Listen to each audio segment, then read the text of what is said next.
Alright, we've been doing a little bit more cleanup here.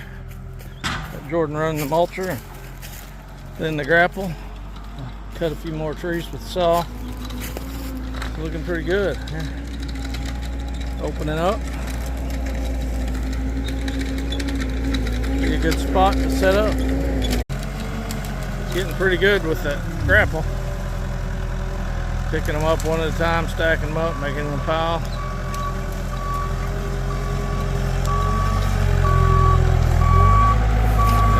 Moving the piles off over here out of the way for now. Later we'll clean them up, move them around, get them where we can burn them.